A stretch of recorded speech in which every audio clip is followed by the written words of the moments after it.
Hi, and welcome to another edition of North Shore Journal. I'm your host, Walt Kosmowski. Thank you for joining us. And we have a very interesting program for you today. We're going to be talking about the Beverly Oracle Project. And I have two very special guests with me today. Dr. Steve Immerman, president of Montserrat College. Steve, welcome. Thank you, Walt. And visiting artist, Anna Schuleit Haber. Anna, welcome. Thank you for having us. And Anna, I'm going to get to you and we're going to talk in depth about this project. But first, I'd like to address a question to Steve. I know some of our viewers may not be familiar with what the Oracle Project is about. And maybe you can kind of give us a 30,000-foot overview of how this came about, how the NEA got involved, how Montserrat, and then how this segued into Anna's role in the project. Terrific. So Montserrat College of Art and Beverly Main Streets and the City of Beverly jointly applied for a grant from the National Endowment for the Arts for the purpose of planning an arts and cultural district in downtown Beverly. This is a primary objective of the city and of Beverly Main Streets to create a cultural district and to brand Beverly around arts and culture. We were successful in acquiring the grant and hired a nationally renowned planner to help us. But in the context of that grant, we had also committed to developing a piece of public art for Beverly. A piece of public art that would allow Beverly to be put on the map, that would catalyze the Arts and Cultural District, and would allow the city to come together around something which would be a permanent asset for the city of Beverly. And so, now how did Anna come into this project? There was a competition? Yes, tell us about right. that. So in the process of this public art grant proposal, we gathered a committee of top public artist professionals who solicited proposals nationally. And 75 artists applied to be considered. It was a fairly rigorous competition. In the final analysis, this team of outside jurors whittled it down to 3 proposals, and we were extremely fortunate to be able to have had Anna apply, and it was overwhelmingly obvious that given the incredible creativity and brilliance of this idea, that Anna should be selected for the public artist. But I need to tell you, the criteria made this selection different than some public art. We wanted someone to create a piece of public art for a cultural district that had not yet been formed. And so we wanted someone to help us interpret ourselves to ourselves, help us interpret Beverly and the cultural district. Plus, because Montserrat College of Art is an educational institution, we were deeply interested. Wasn't an absolute requirement. We were deeply interested in having someone be able to join our community as a visiting artist. And Anna is visiting artist at Montserrat, working with our students, and I'm sure she's going to talk more about that. But we wanted somebody to be part of our community, part of not just the Beverly community, but part of the Montserrat community as well. And so it was a very strenuous competition, and as I said, we were very fortunate to have attracted Anna to have joined this wonderful city and our institution. So we are excited beyond description, frankly, of having her here and what she's about to describe in terms of the public art. Well, thank you, Steve. And Anna, I'm going to read from I think this is from your website, but I'm going to read a little description about you, your art, and your background. Anna Schuleit Haber is a visual artist whose work lies at the intersection of painting, drawing, installation art, architecture, and community. Her works have ranged from room installations made with paint to large-scale projects using extensive sound systems, live sod, thousands of flowers, mirrors, antique telephones, bodies of water, and neuroscience technologies. Anna studied painting at the Rhode Island School of Design and was a fellow at the Radcliffe Institute for Advanced Studies at Harvard. Among many other honors, she was named a MacArthur Genius Fellow for work that has conceptual clarity, compassion, and beauty. doesn't say anything here about still lifes with vases, does it? This is very impressive, Anna. So tell us a little bit about, so people can get an idea of the kinds of things you do. And I think we have a few images that we're going to show. Tell us a little bit about some of the past projects that you've been involved in. Well, since I graduated from the Rhode Island School of Design and Painting, I've been looking for ways to be an artist in this world. And no one in art school really tells you how to do that. No matter where you go to study art, that's something you have to find out for yourself. That is part of the journey of an artist. And in my journey, the first thing I felt was a frustration between the size of the medium I was working in, which was painting, to the subject matter I was interested in, which were psychiatric hospitals. So I had this back and forth between my paintings and these hospitals that were so enormous and large, and I didn't know how to bridge that gap. So the first project I did was a sound installation for the Northampton State Hospital called Habeas Corpus. And this is number two. Tell the control room that this is number 2, if you would, please. So tell us about this Habeas Corpus project. So Habeas Corpus was my departure from painting into the realm of architecture and community. It was the first time that I was able to work with a building on a 1-to-1 scale. The building was 414,000 square feet of abandoned connected space. It was the entire size of a hilltop in Northampton, Massachusetts. It was an old hospital that was built in 1856 and had been abandoned for many years when I got there as a teenager, and I saw the hospital. The idea for it was that I would use the architecture on its own scale, the way the hollows and the voids within an instrument are animated when music is played. So I would turn this building into a sound body by installing a sound system inside the entire structure, and then play one piece of music, only once, to let go of the architecture before it would be demolished.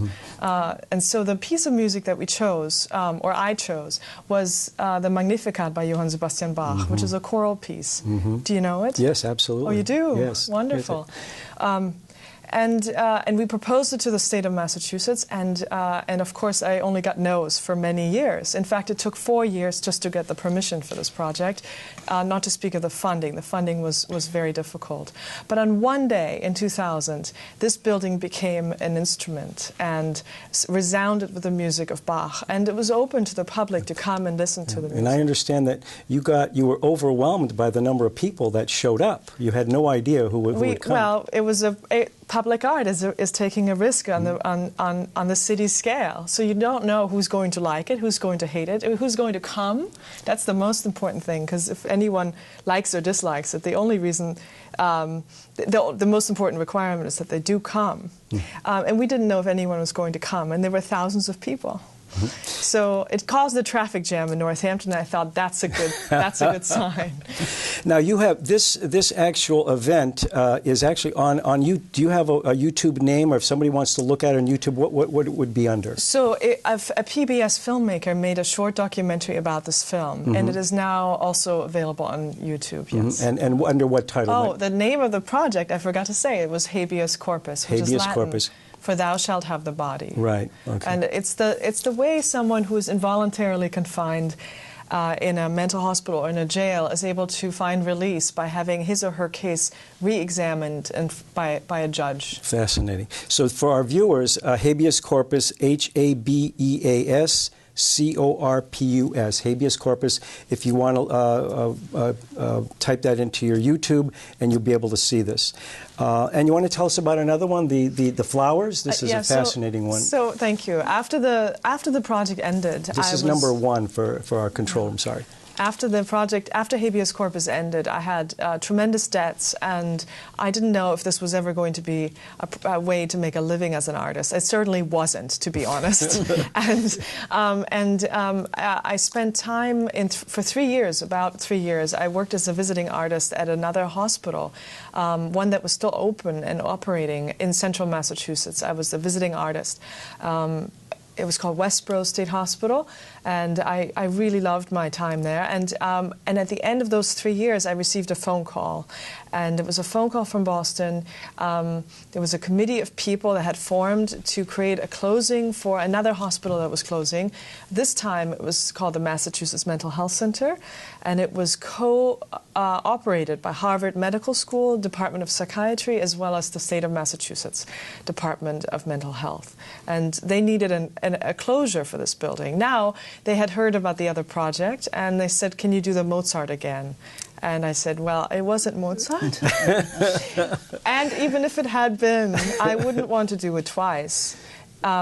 My work by now, I knew, was on that scale. It's called site-specific. You try to do something on its own scale, at a site, for the site, with the site, because of the site. Yeah. And so site specificity was important to me. So I decided I was going to work with this hospital happily, but it had to be a new project. So the project was an attempt to bring back all the flowers that had not been given in this building over its 92 years of operations. And it was an absurd sheet of math I did. The math didn't make any sense. I came to 25,000 roughly that were missing in the building.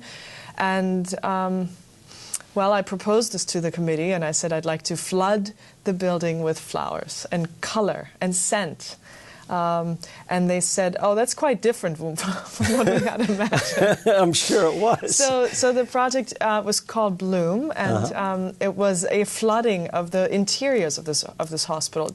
The first project was an exterior project, and the second, Bloom, was really an interior installation.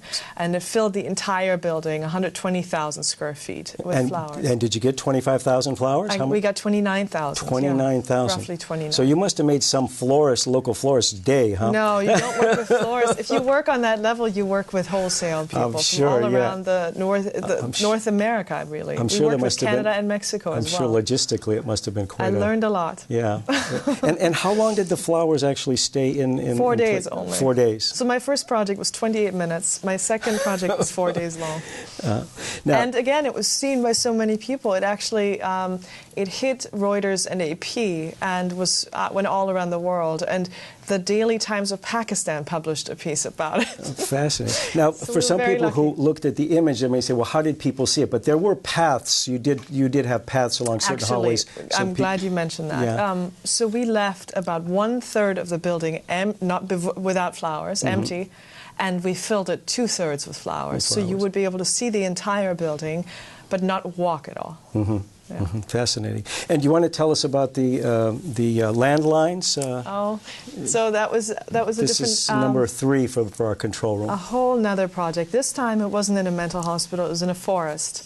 And I was invited to come and do a project of any kind, really, as long as it engaged people. That was the objective for the McDowell Colony's 100-year anniversary in Peterborough, New Hampshire, and I noticed that their rule there is to not have anyone call or come unannounced. It's a very private place that allows artists to write and read and make art for 100 years. And so I thought I would break that rule on a huge scale by simply wiring up the entire forest of 450 acres with 100 telephones that would all ring at the same time in one night. So, so we wired up the entire forest. We put 100 telephones directly on the trees, so the trees became the telephone booths. Yeah. And then we gave a 1-800 number that was sponsored by Verizon to 8,000 people across the world, and asked those people to call that number on this one day, in this 1 hour, and to make the forest ring. Yeah. And so they did. And the system almost didn't work because it was old switchboard technology that we had operated by children. And the 100 telephones were all different telephones from different times of the 20th century. And the T1 lines coming in from the streets had to speak to that other technology, and it almost didn't work. But on one night, the entire forest began to ring. And that project existed for 24 hours. Fantastic. And it took 1 year to do. Yeah. And this is now, let's speak about this last one that you had that's called Just a Rumor. Is that the one? Yeah. And this is number 4 for our control room. Tell us a little bit about this project. This is one of my favorites. So, Just a Rumor was a commission by the Contemporary Art Museum of the University of Massachusetts in Amherst. In Amherst, yeah. And they said to me, we would like you to do anything with the campus. Come up with a good idea for the whole campus. And I walked around and looked at all aspects of the campus. It was a very big campus. I've never been part of an enormous university such as UMass. I think they have 35,000 students. And I was fascinated by that, all those traffic intersections and interactions of people crossing the green at different times of day. When the classes end, it's one big traffic jam, and then it's quiet again. It's quiet between, yeah. So I was interested in working with something that sort of gently inserts itself into that shared realm of the students. And I found a wall that was enormous and unbroken. So my painter's heart started throbbing because I'm still a painter at heart. An empty canvas, right? Like a big canvas. And I saw this big wall, and I thought, well, there's a pond there. What if I work with the wall and the pond as one piece? So sort of animating what's on the wall only by inspiring people to look at the pond. And when you know that everything is upside down in the water, all you need to do, you can finish that sentence. And I'd like to call attention to our viewers that I think there's some ducks swimming in the pond that are creating a few ripples, but the painting on the wall is upside down, and when you view it from the other angle from across the pond, it comes right side up. So I think you can see that by looking at the image. Incredible, fascinating stuff. Thank you. Well, the image on the wall was supposed to be abstract, so you wouldn't know what was going to be waiting for you in the pond. Yeah. And the project was called Just a Rumor because I wanted the students to sort of tell each other about the project, where to go and where to see it. I didn't want to have a big message about it or sort of over-explain it. So it was a mystery project, and it worked very well. Within 1 week, the whole campus knew, and it existed for 1 year. Fascinating, fascinating. Now, let's bring ourselves now to the present and the Beverly Oracle Project. Describe what it is you have in mind and how you envision it working. Tell us a little bit more about the concept of the Oracle and what you had in mind. So first I have to say I'm really happy to be here at Montserrat College of Art and in Beverly. It's an honor to work with the whole city. And I'm only beginning to, so you're catching us at a good moment because it's just about to open up into so many different realms of city life. So thank you for having me as a visiting artist. The idea for Beverly is based on my looking at the map and seeing that when the cultural district was planned, the one that Steve mentioned in the beginning, the cultural district is really an attempt to draw the city together and sort of tie it up tighter and make it into a sort of a, European pedestrian zones, the way they function. They sort of really concentrate urban life to where you leave your cars behind and you come down into the streets and you walk the streets, you take you have lunch together, you get coffee. So the idea for that in Beverly is to sort of create a zone, a cultural district zone that encourages people to use the city in the best of ways. And that means to get out of their cars and into the shops and interact with each other and make life in a city worth living. So the idea for the Beverly Oracle is to sort of add one element to it, which is the element of poetry. I'd like to bring poetry to Beverly for all years to come. So this is a permanent project, and from the beginning I knew that when I developed the concept for it, and I thought, what if I create a place on the Common, which is, as you know, the New England Common is the most sort of the belly button of the city. Sure. And on the Common, I'm going to create a structure that makes everyone sort of stop by at some point. When you live here, you go whenever, but if you're a visitor, you definitely don't want to miss the spot, which is called the Beverly Oracle. It's a structure we're building, hoping to build on the Beverly Common. It would be sort of in perfect distance to Montserrat College of Art, as well as opposite from the library. And it would be a one-room glass, mostly glass structure that is inviting the public to come in and take seat in a very special chair. Now let's have our control room put up number 6. Is that all right? As a first one, we'll take a look at number 6 first of all. And so this is the room. It's a transparent kind of a room. It's mostly transparent. It has actually a bay wall side that is all painted. So there will be my paintings in it too. But you go inside and you begin to interact with the oracle while seated in the chair, and that will be spoken. And I won't fully give away yet what that conversation will be like, but the oracle will ask you and invite you to ask a question.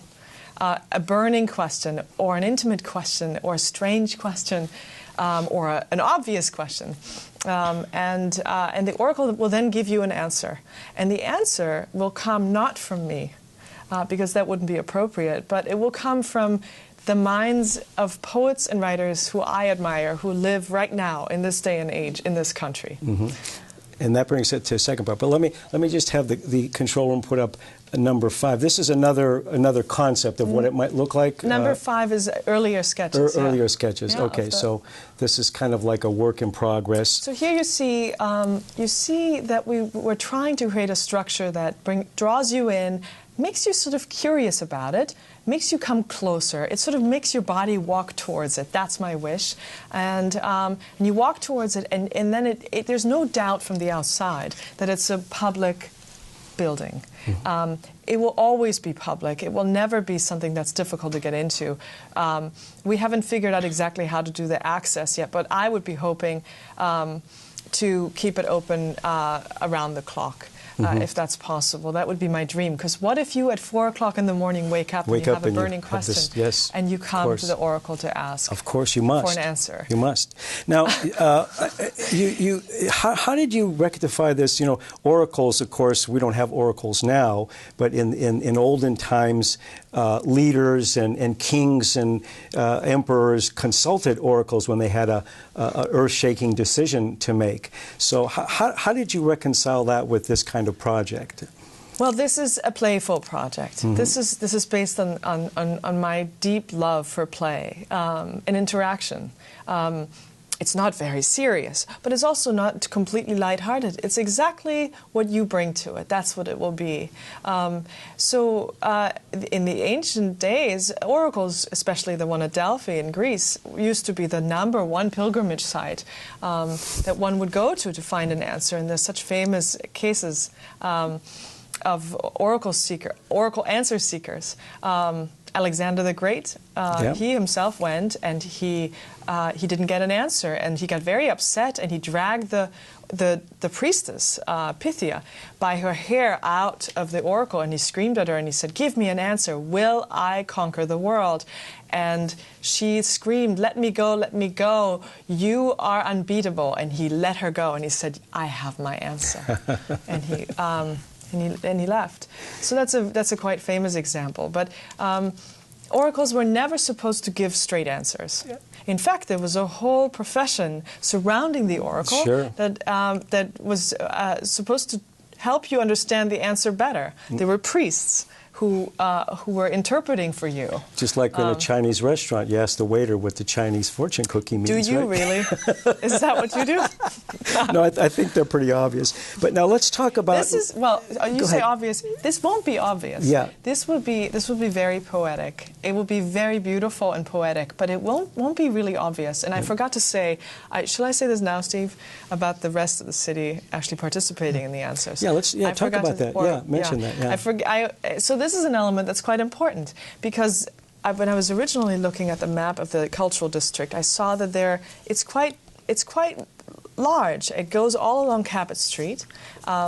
And what if the answer that is currently given in the oracle, when one person is using it at that moment, will also be given to the rest of the city? So we have 4 satellite points, one being at the Amtrak station, at which you, as a commuter or as a visitor, would see out of the corner of your eyes an answer flashing. You don't even know it's an answer. You see a strange sentence. And that is actually the sentence that's currently being given inside the Oracle to a person using it. So it will engage the city at multiple levels. On the one hand, you can actually get the answer yourself, and the question, of course, always remains private. But the answer also functions on a more public level for the rest of the city to just sort of trigger your mind to go into a place it wasn't going before, to just inspire you or make you puzzled over something you don't quite know. Because you will never be able to quite avoid wondering, what was it that the person asked to trigger that answer? Yeah. Now, let's talk about the second part is your odyssey across the country where you are getting Oracle answers. And you've come up with a brilliant, creative way to get these answers. So tell us about your trip around the country to these artists, the poets, and how you're getting the Oracle answers. Well, so the idea was I could, of course, get the answers from poets and writers by email, or I could get them by phone. But none of that is interesting. Wouldn't it be much more interesting if it takes quite a lot of energy and effort to really collect these answers from all around the country for this small city of Beverly? So the idea for the pilgrimage is to go to all these writers as if it is my own pre-opening day pilgrimage, to create the content for the Oracle by physically seeking out these people who I would like to meet anyway. So I'm combining various elements together in there. There are writers who I'd like to meet, and now I have a reason to go visit them. Mm-hmm. We're going to get back to that in a second. Now, you also have some interns and other folks helping you. Tell us a little bit about that, and we can look at image 7 for the control room. I do. I have, here's one image of Zach DeWitt, who's a sophomore in painting, who helped me just 4 days ago to print sketches of the, actually monoprints, of the Beverly Oracle at a late night. So I wanted to show this because this is my last sort of internship adventure I had with one of my interns. I have 6 interns. I love them completely. I love working with them, and they're my dearest, dearest new friends. All of them are students at Montserrat College of Art, and all of them I truly enjoy working with so very much. Mm-hmm. Each one has a different job, but the borders of the jobs, the boundaries are fluid. Mm-hmm. So if one person likes to do photography and someone else does too, they both get to come on the road with me and take pictures. Mm-hmm. Do audio recordings, do interviews, research the authors and the poets who are going to be in the Oracle, work on the design, work on all the background research.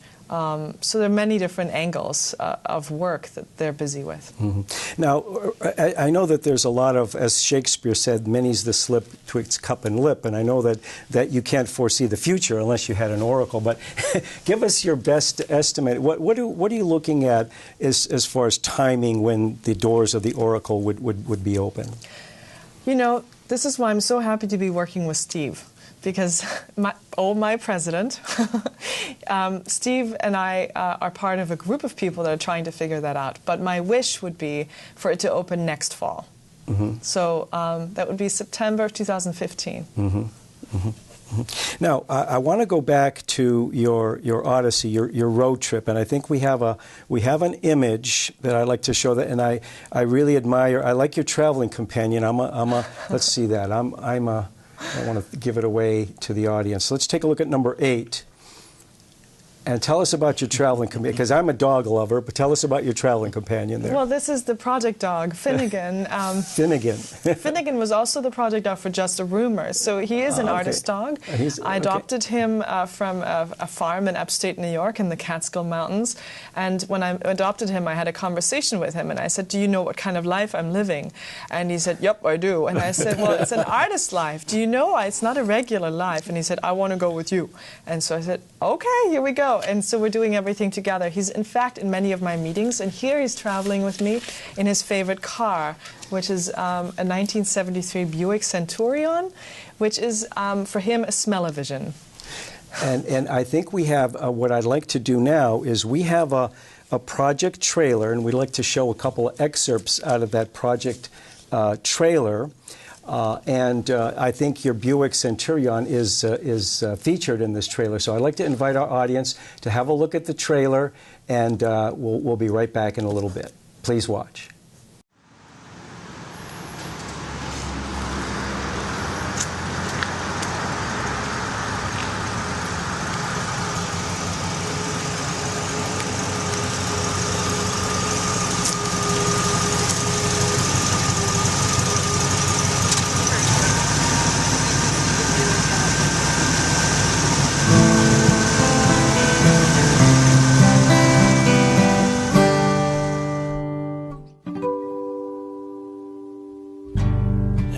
Come on home.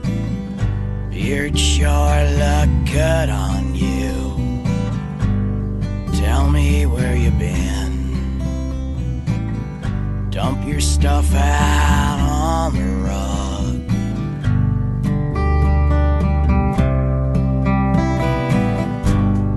How long can you stay? How long you played mandolin? Was Mexico sweet? Things have been real hard round here. The frostings left my door, and every time I fall,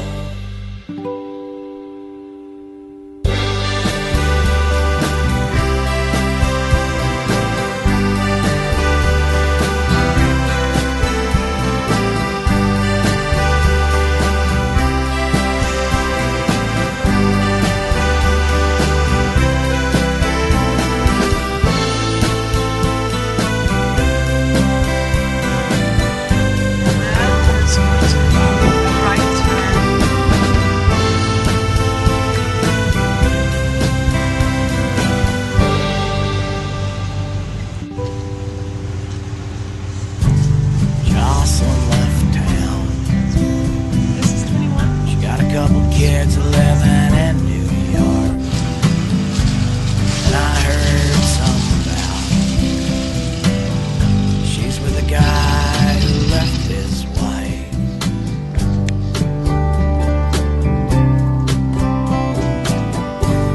Let's go to the bar.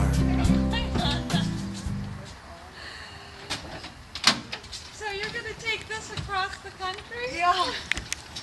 Good luck. It's gorgeous. Good luck with it, though. No, I still have my. Good to see you.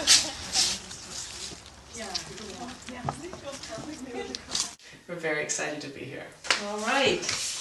I'm ready with my answer for the Oracle, the Beverly Oracle. Here we go. There you go, Anna. It's been really nice to visit you. Thank you for your time and energy and for your contribution.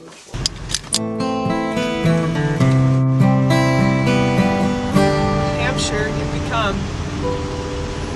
Going back to you. Hey, come on home. Beard sure look good on you. Tell me where you been. Dump your stuff out on the rug.